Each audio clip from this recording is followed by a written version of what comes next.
السلام علیکم ناظرین، ہمارے ساتھ مفتی عبدالقیوم صاحب موجود ہیں۔ مفتی صاحب سے آج ہم کویسچن کریں گے۔ السلام علیکم۔ وعلیکم السلام۔ صاحب آج ہمیں بتائیں کہ خواتین کی نماز کا صحیح طریقہ کار کیا ہے؟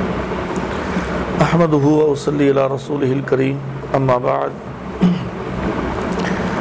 لیکن یہ ویس بھائی رسول اللہ صلی اللہ علیہ وسلم کا فرمان ہے، صحیح بخاری کے اندر یہ روایت موجود ہے، صلو کما رأیتمونی اصلی۔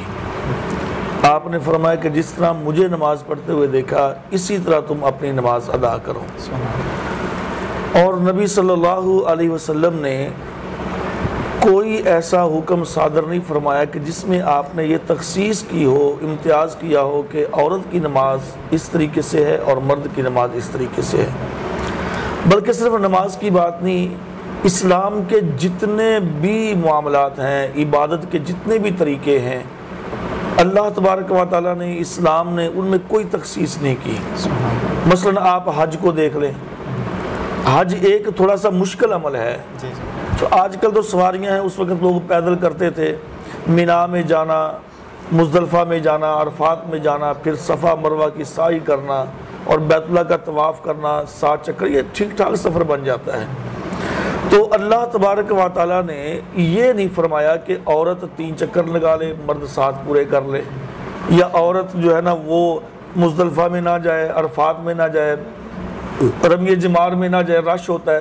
نہیں، اللہ تعالیٰ نے کسی کے لیے کوئی تخصیص نہیں کی، سب کے لیے وہی طریقہ ہے، جو مرد کرے گا وہی عورت کرے گی۔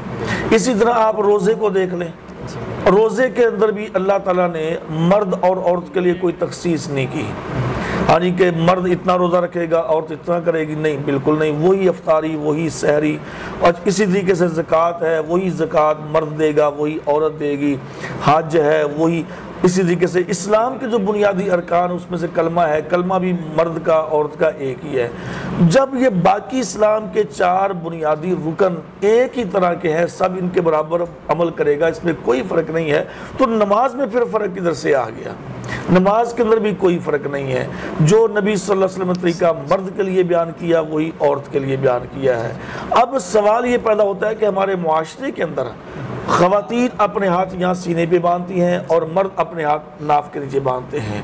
تو یہ ہم سوال کرنا چاہتے ہیں ان بھائیوں سے، ان بزرگوں سے، ان علماء سے کہ جو یہ تخصیص پیدا کرتے ہیں، جنہوں نے یہ امتیاز ہمارے سامنے پیش کیا ہے کہ عورت اپنے ہاتھ یہاں پر باندھے اور مرد نیچے باندھے، وہ ہمیں کوئی ایک صحیح سند کے ساتھ حدیث پیش کر دیں کہ جس میں نبی صلی اللہ علیہ وسلم نے یہ طریقہ بیان کیا ہو۔ اسی طریقے سے ہمارے معاشرے کے اندر یہ دیکھنے میں آیا کہ عورت جب رکوع کرتی ہے تو وہ مکمل نہیں جھکتی، بس اس کے ہاتھ یہاں تک پہنچنے چاہیے، حالانکہ یہ بالکل غلط ہے۔ سنن ابو داود کی حدیث ہے، نبی صلی اللہ علیہ وسلم نے فرمایا کہ اس وقت تک رکوع مکمل نہیں ہوتا جب تک کہ پیٹھ یعنی کمر جو ساری برابر نہ ہو جائے، سر اور پیٹھ برابر ہونی چاہیے، ورنہ رکوع نہیں ہوگا۔ مرد کے لیے بھی یہی حکم ہے، عورت کے لیے بھی یہی حکم ہے۔ اور ایک اور ہمارے معاشرے کے اندر چیز پائی جاتی ہے کہ جب عورت سجدہ کرتی ہے تو زمین کے ساتھ چمٹ کے سجدہ کرتی ہے، بازو بھی نیچے بچھا لیتی ہے، پیٹ بھی اپنا زمین کے ساتھ لگا لیتی ہے۔ ایسے سجدہ نہیں ہوتا، نہ مرد کا نہ عورت کا، بلکہ نبی صلی اللہ علیہ وسلم نے یہ فرمایا کہ جو شخص اس طرح رکوع اور سجدہ کرتا ہے کہ اپنے بازو زمین پر بچھاتا ہے، بلکہ آپ نے وہاں پہ مثال یہ پیش کی جیسے کتا اپنے بازو زمین پر بچھاتا ہے، آپ نے فرمایا کہ وہ سجدہ نہیں۔ سنن ابو داؤد کی کتاب الصلاۃ کے اندر یہ روایت صحیح سند کے ساتھ یہ موجود ہے۔ تو ان احادیث سے ہمیں یہی چیز ملتی ہے کہ تمام احکام، جتنے بھی احکام ہیں، مرد اور عورت کے لیے یکساں ہیں، برابر ہے، ان میں کوئی فرق نہیں، کوئی تمیز نہیں۔ ہاں، لباس میں فرق ہے عورت کا کہ عورت ننگے سر نماز نہیں پڑھ سکتی، عورت نماز پڑھے گی تو اس کے ٹخنے جو ہیں وہ ڈھانپے ہونے چاہیے۔ مرد کے لیے حکم ہے کہ وہ اپنے ٹخنے ننگے رکھے، سر کے اوپر کپڑا ہے پھر بھی ٹھیک، نہیں تو نماز اس کی پھر بھی ہو جائے گی۔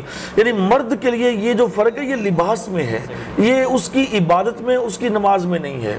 تو اس لیے لمبی بات نہ کہیں ہو جائے، مرد اور عورت کی نماز میں کسی بھی حدیث سے کوئی فرق موجود نہیں ہے۔ جن لوگوں نے یہ فرق بنایا ہوا ہے یہ ان کی اپنی ایجادات ہیں، یا وہ یہ کہتے ہیں کہ یہ ہمارے مسلک کے نزدیک، لیکن ہمارا مسلک تو بھائی قرآن اور سنت ہے، اللہ اس کے رسول کی بات ہمارا مسلک ہے، تو اللہ اس کے رسول کے نزدیک عورت اور مرد کی نماز میں کوئی فرق نہیں ہے۔ بہت شکریہ جی ناظرین، اللہ تعالیٰ ہمیں سمجھنے کی توفیق عطا فرمائے۔ اگلے پروگرام میں پھر حاضر ہوں گے. اللہ حافظ. اعوذ باللہ من الشیطان الرجیم.